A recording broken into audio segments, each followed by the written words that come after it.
Welcome back to Physics 142 Online. This is going to be a very short, sweet introduction to the first kind of circuit element that we'll be considering in this course, and that is the capacitor. We've been talking a lot about electric charges, the forces that they feel, electric fields, and how to understand the motion of charges using quantities like potential and potential energy. But now we're going to put this all together and also use some of the mathematical tools that we've developed, like Gauss's law, to understand how it is a device can be used to store charge, because that's what a capacitor is. So, what happens when two conducting plates are connected across a battery? Two conductors, two parallel rectangular sheets of metal, because that turns out to be the simplest prototype for this idea of a capacitor. And so, it's pretty easy to see that when a battery is connected to those plates, charge flows from one plate to the other. And until about the year 1900, or a little bit after that, we didn't know for sure whether the charges moving were positive or negative charges, or perhaps both. But in the modern picture of electrical conductivity, most normal conductors, like metals, have free charges, which turn out to be the negative ones. The electrons are the charges that can move when a battery is connected. And the battery is responsible for supplying a difference in electric potential, which is called the voltage, and that causes charges to flow in the direction from higher to lower potential energy. Anyway, as a result of that process, one plate ends up getting negatively charged because an excess of electrons builds up on it, and because the other plate has had electrons removed from it, it becomes positively charged. The charges, this is the important part, create an electric field between the plates. And that electric field between the plates means that there's an electric potential difference between the plates. And here's the final picture.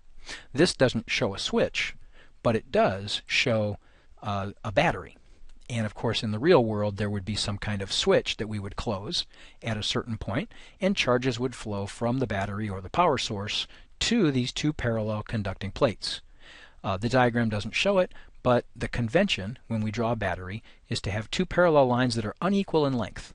The longer of the two represents the high potential end. The shorter of the two represents the low potential end. So the longer one is positive, the lower one is negative in electric potential.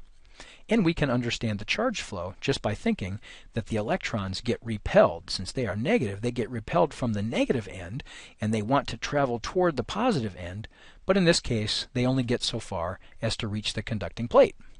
However, electrons that were initially on the left-hand plate flow towards the positive terminal of the battery, because for them, that's the lower potential energy. It's the higher electric potential, but because they're negative, it's the lower potential energy. And so as a result, the left-hand plate becomes electron deficient, the right-hand plate becomes electron rich, and therefore there is this electric field in between the two. And that's one of the things that a capacitor has. It's got this electric field in between the plates. It's also a repository of charge. Charge is being stored on those plates. And under the right conditions, we can recover that charge and we can use it to do some useful work. The potential difference between the plates, this delta V that we refer to as a voltage, it grows with time. When we first close the switch, there's no charge on the plates, so there's no field. That means there's no potential difference between the plates. But as charge begins to flow, as the electrons move through the circuit and they leave the left-hand plate and then move toward the right-hand plate, then the charge on those plates builds up. The two charges are equal and opposite for this geometry, and as they build up on the plates, the potential difference increases from zero until, in equilibrium, the potential difference between the plates is equal to the potential difference across the battery. And that's simply because the left-hand plate over here is connected with a conducting wire to the left-hand terminal of the battery. So those two have to be at the same potential. And at the same time, the right-hand plate of the capacitor has to be at the same potential as the right-hand terminal of the battery. So delta V across the capacitor equals delta V across the battery when equilibrium is reached. Now, the way capacitance is defined is by this observation. we get more charge, plus and minus, on these plates if the delta V of the battery is higher. And that makes sense. The delta V of the battery is supplying a driving force that causes electrons to move, and the larger that driving force, the more electrons will move, and the larger Q will be. So we would expect that if we double the voltage across the battery, we will double the amount of charge that's put on the plates.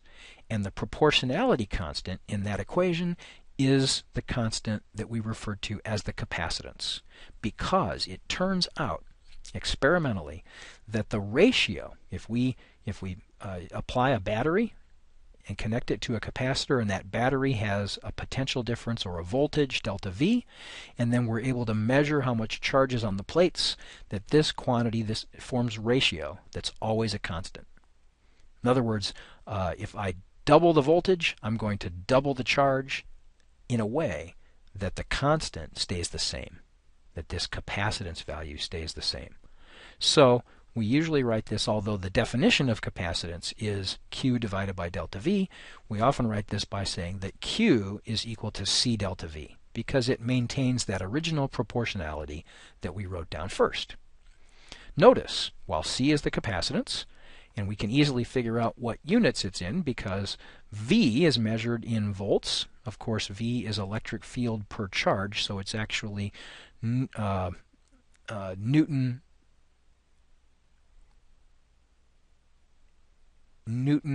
Let's see. It's delta V is equal to delta U over Q, right? So it's joules per charge, or Newton meters per coulomb, all right?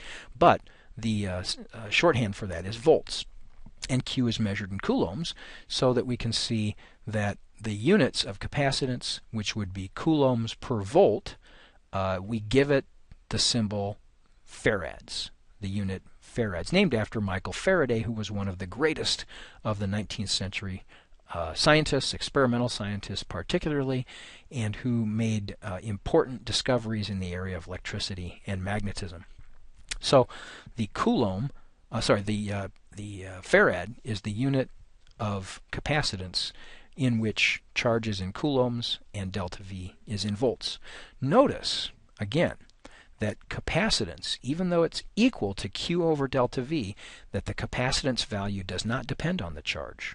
Right? It does not depend on the voltage, because no matter what voltage you apply, the charge that builds up on the plates will be such as to cause this ratio to always be the same. Right? So what capacitance depends on is the geometry of the conductors and the separation distance between them. And so we can come up with, in this case, this is called a parallel plate capacitor. We can also have cylindrical capacitors, we can have spherical capacitors, or we can arrange some really complicated geometry where we have the two conductors that we will connect to the battery to store charge.